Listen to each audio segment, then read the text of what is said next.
Sudah kepalang basah tiba di sini dan mendengar semuanya, akhirnya Jaiden putuskan untuk menekan tombol bel apartemen tersebut.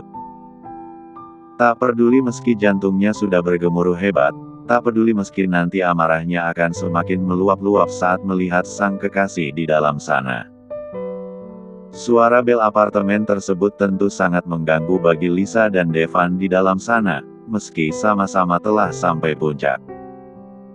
Tapi tetap saja mereka masih belum puas, apalagi kini peni empat tuan itu pun belum terlepas. Ah shit. Siapa yang berani-beraninya mengganggu kesenangan kita, Dev? Kesal Lisa, tapi Ping 9 ulnya pun masih mengtiga lihat mer 4 sakan Nikem 4T.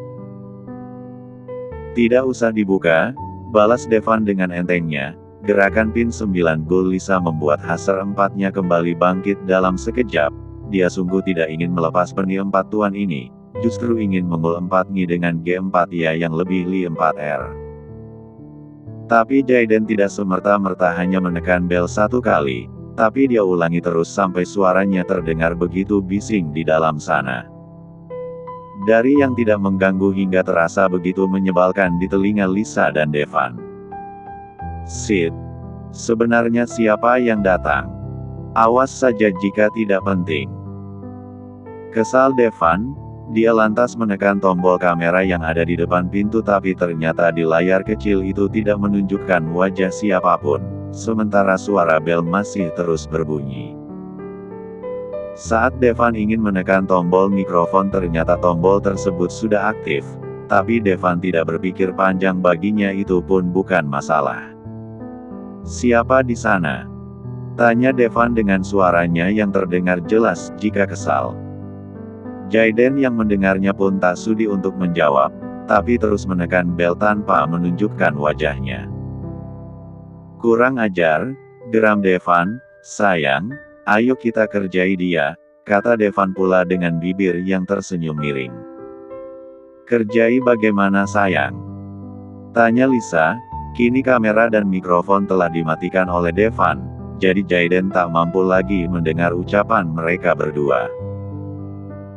Kamu yang buka pintu, cukup longokkan kepalamu saja sementara aku akan mengtiga entakmu di sini. Jelas Devan, ingin menunjukkan pada tamu kurang ajar tersebut bahwa mereka telah menikam 4 di pagi yang pan 4S. Lisa terkekeh, dia yang merasa kesal pada tamu tidak tahu diri itu pun setuju dengan ide yang dilontarkan oleh partner S3X-nya tersebut. Dan betapa terkejutnya Lisa ketika melihat siapa yang berdiri tepat di depan pintu apartemen tersebut. Jaiden. Jaiden dengan sorot yang begitu tajam. Dek. Langit di atas kepala Lisa seketika runtuh tak tertahan, belum lagi suara Devan yang mer 4 jauh ke N4 kan membuat siapapun jelas tahu apa yang sedang mereka lakukan. Menjijikkan, kata Jaiden dengan bibir yang tersenyum miring, juga kedua mata yang menatap nanar. Lepas Dev. Pekik Lisa, dia coba untuk keluar dan menjelaskan semuanya pada Jaiden, tapi kemudian langkahnya terhenti ketika menyadari bahwa saat ini dia tidak memakai C3 Liben 4 nanogram pun di tubuhnya, sementara Jaiden mundur untuk menciptakan jarak yang begitu nyata di antara mereka berdua. Lanjutkan saja, aku hanya ingin mengatakan bahwa hubungan kita sudah berakhir. Jangan lagi menampakkan wajahmu yang menjijikkan itu di hadapanku, tegas Jaiden. Lisa sudah menangis dan menggeleng, tapi dia tak berani keluar dari balik pintu tersebut. Takut Jaiden jadi semakin merasa jijik padanya. Aku bisa menjelaskan semuanya padamu, Jay. Aku mohon dengarkan aku dulu, pinta Lisa. Tapi tentu saja Jaiden tak mau mendengar apapun dari mulut wanita tersebut, karena bukti di depan matanya tak bisa terbantahkan lagi. Jaiden bahkan pilih untuk langsung pergi dari sana setelah mengakhiri semuanya. Jaiden. Panggil Lisa. Jaiden. Panggil Lisa lagi dengan suara yang lebih melengking lengkap dengan tangis yang miris. Devan hanya mampu terdiam melihat semua yang terjadi. Sumpah dia pun tidak menyangka bahwa tamu tersebut adalah Jaiden Hutomo. Dan melihat Jaiden pergi begitu saja, Lisa pun sontak terduduk di lantai tak berdaya, sementara tangisnya makin menjadi-jadi. Bagaimana ini Dev? Jaiden sudah mengetahui semuanya. Aduh Lisa, dia tidak sanggup dihadapkan pada keadaan seperti ini, hatinya sesak sekali. Meski berulang kali berhubungan badan dengan Devan dan pria lain tapi cintanya tetap hanya untuk Jaiden, satu-satunya pria yang ingin dia jadikan sebagai suami, satu-satunya pria yang selama ini mencintainya dengan tulus. Dan sekarang Lisa kehilangan pria tersebut. Aku tidak mau berpisah dengan Jaiden Dev. Aku tidak mau. Aku sangat mencintai dia. Rancau Lisa. Dia pun kemudian menuju kamar Devan dan mengambil bajunya yang memang sudah ada di apartemen tersebut. Buru-buru dia kenakan lalu berlari mengejar sang kekasih. Devan sedikit pun tidak melarang kepergian Lisa, karena dia sadar selama ini hubungan mereka memang tidak lebih dari sekedar partner run 4 nanogram, masalah hati mereka atur sendiri. Lisa terus berlari, sampai tiba di basement apartemen tersebut dan sudah tidak melihat mobil milik Jaiden di sudut manapun. Dengan derai air mata Lisa lantas menuju mobilnya sendiri dan coba mengejar sang kekasih di jalanan. Dia mengemudikan mobilnya dengan kecepatan yang cukup tinggi hingga akhirnya dia lihat mobil sang kekasih di depan sana. Lisa lantas coba menghubungi nomor ponsel Jaiden. Untunglah panggilan telepon tersebut dijawab oleh Jaiden di depan sana. Jay, aku berada di belakangmu, ayo kita bicara sekarang aku akan menjelaskan semuanya. Ini tidak seperti yang kamu lihat. Aku dijebak. Bohong Lisa, masih terus coba untuk berkilah meskipun sudah tertangkap basah. Dengar aku baik-baik Sa, jawab Jaiden. Aku sudah berada cukup lama di depan apartemen tersebut. Entah kamu atau pria itu telah menekan tombol mikrofon, jadi aku bisa mendengar dengan jelas suara percintaan kalian berdua. Jelas Jaiden dan makin mendeliklah Lisa dibuatnya. Lisa sontak terdiam, tak mampu menjawab apapun. Tak tahu harus berkilah bagaimana lagi. Hubungan kita sudah berakhir, jika kamu masih terus menggangguku, aku juga bisa membalas dendam atas sakit hati ini. Ancam Jaiden pula, dia tak akan segan untuk menghancurkan hidup orang yang telah mengkhianatinya. Lisa sangat memahami itu. Dan makin tergugulah Lisa mendengarnya, dia hanya mampu termenung sampai panggilan telepon itu lebih dulu diputus oleh Jaiden. Lisa bahkan kehilangan konsentrasi dalam menyetir. Mobilnya hampir keluar dari jalur sampai beberapa mobil di belakangnya menghidupkan klakson untuk menyadarkan Lisa. Pada akhirnya Lisa kehilangan jejak mobil Jaiden, dan dia menghentikan mobilnya di pinggir jalan. Susah payah dia menyingkirkan Gianni, dan sekarang dia justru membuat kesalahan sendiri dan membuat Jaiden pergi. Di dalam mobilnya itu Lisa menangis dengan kuat. Menangis terus dan menumpahkan semua air matanya. Di mana lagi dia bisa mendapatkan cinta seperti cinta Jaiden? Seseorang yang selama ini selalu mencintai, menjaga dan melindunginya. Tangis Lisa begitu pilu, dadanya sangat sesak. Andai waktu bisa diputar dia tak akan menemui Devan pagi ini. Sementara itu di tempat lain, Jaiden pun terus mengemudikan mobilnya dengan pikiran yang kalut. Tentang Lisa benar-benar membuat hatinya kecewa. Rasa kecewa yang jadi berkali-kali lipat saat menyadari dia telah membuang Gianni demi wanita itu. Saat selama ini dia selalu mengabaikan sang istri demi Lisa.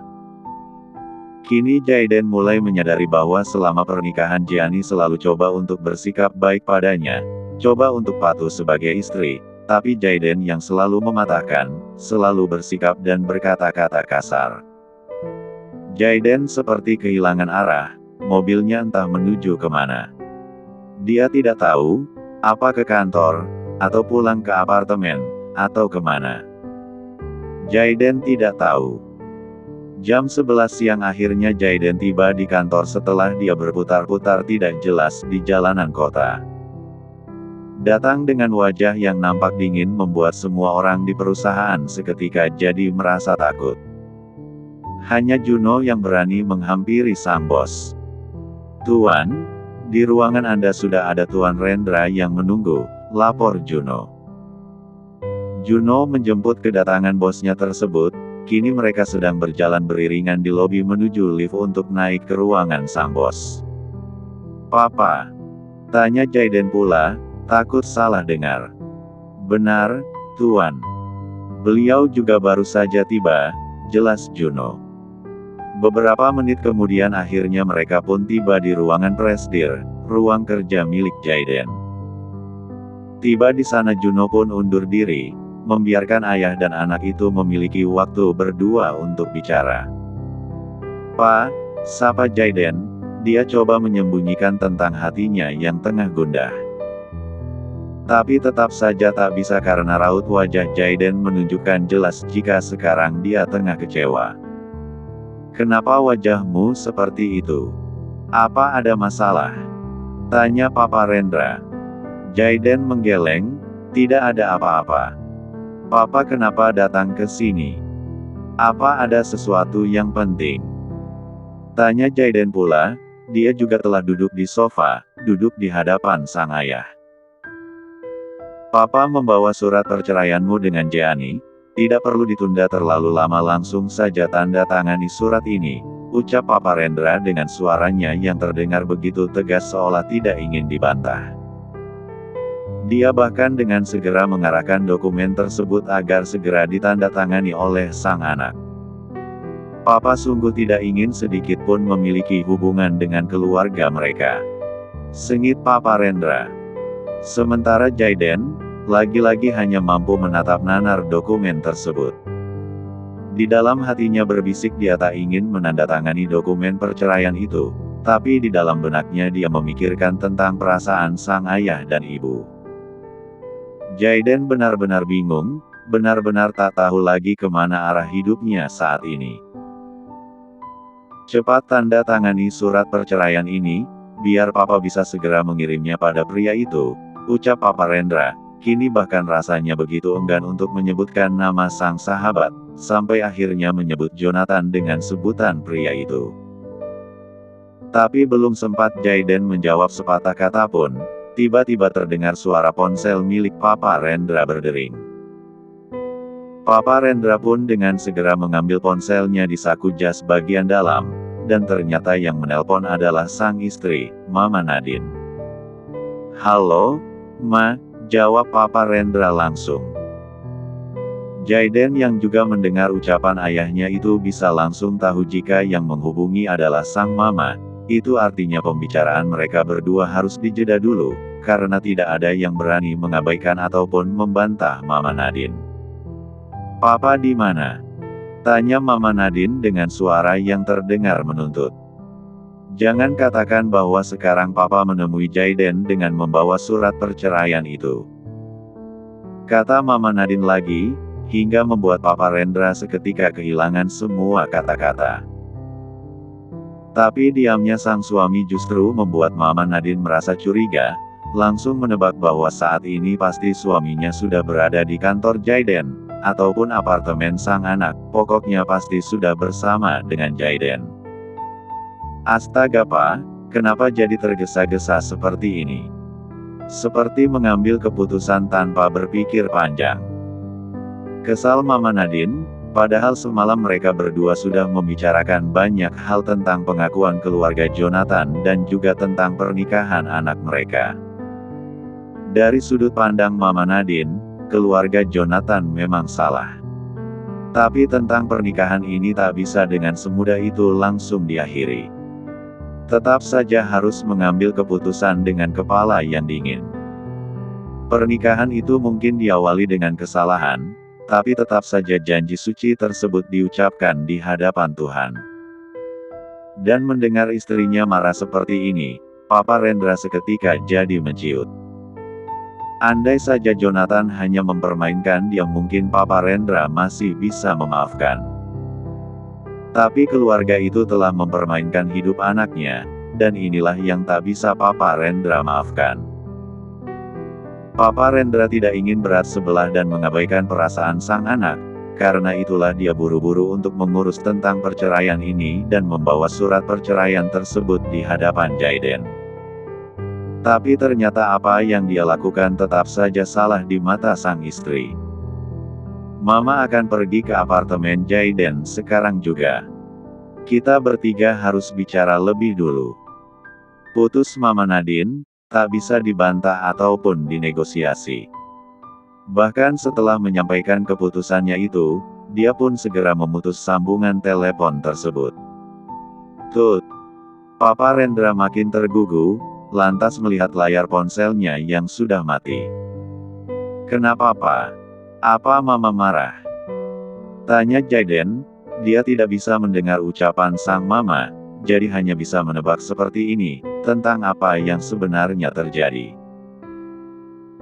Jangan tanda tangani dulu surat perceraian itu, lebih baik sekarang kita pulang karena mamamu sedang dalam perencanaan menuju apartemen. Jawab Papa Rendra pula, kini mulai kembali menunjukkan raut wajahnya yang dingin. Pria itu hanya bisa tunduk ketika di hadapan istrinya saja. Jaiden pun mengangguk, entah kenapa sedikit merasa lega ketika dia ditahan untuk tidak menandatangani surat perceraian itu. Jaiden lantas menutup dokumen tersebut dan menyimpannya di dalam tas kerja. Siang hari itu akhirnya mobil milik Jaiden dan mobil milik Papa Rendra saling beriringan menuju apartemen. Karena waktu telah memasuki jam istirahat dan makan siang, jadi di jalanan cukup ramai dengan kendaraan. Situasi yang akhirnya membuat jalanan jadi macet. Sementara Mama Nadine yang pergi dengan tergesa dan jaraknya lebih dekat pun akhirnya tiba di apartemen itu. Langsung membuang nafasnya kasar ketika berada di sini, karena entah kenapa kini hawanya jadi berbeda. Mungkin karena Gianni sudah tidak lagi tinggal di apartemen tersebut. Jay, Pa, panggil Mama Nadine, karena tidak mendengar satupun sahutan itu artinya dia hanya sendirian di sini. Jadi mereka berada di kantor tadi. Gumamnya kemudian. Tatapan Mama Nadine langsung tertuju ke arah pintu kamar Jaiden yang sedikit terbuka. Dia jadi putuskan untuk masuk ke sana sekaligus menunggu anak dan sang suami. Melihat ranjang yang kondisinya cukup berantakan, entah apa yang dilakukan oleh anaknya itu.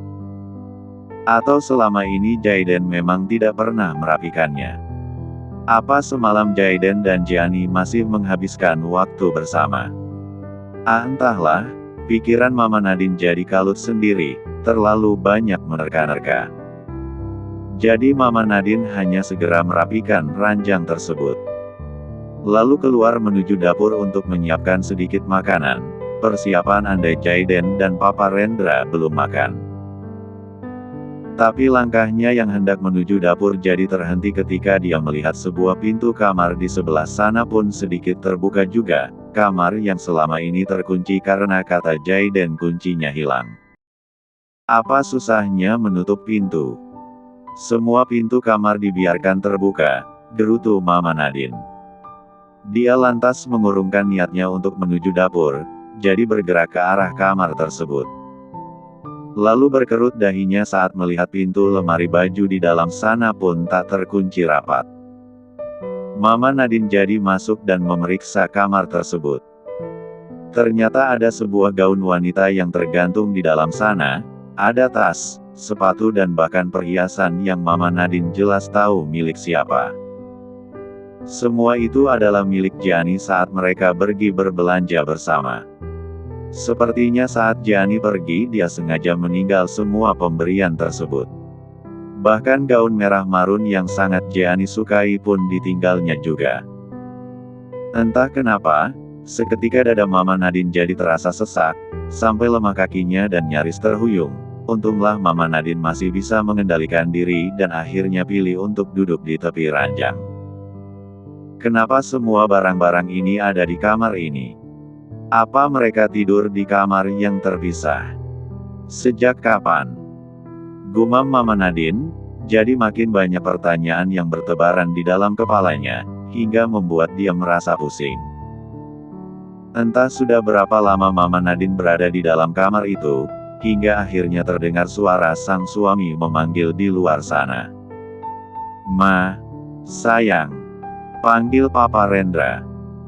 Sesaat Mama Nadine sampai tak mampu menjawab pertanyaan itu, hingga akhirnya Papa Rendra yang lebih dulu menemukan dia berada di dalam kamar tersebut.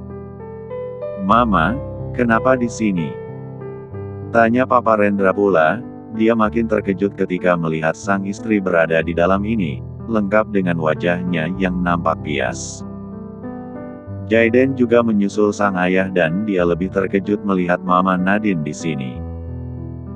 Keterkejutan yang makin membuat jantungnya tersentak ketika melihat Mama Nadine memegang sebuah kertas yang nampak tak asing. "Jaiden, ini apa?"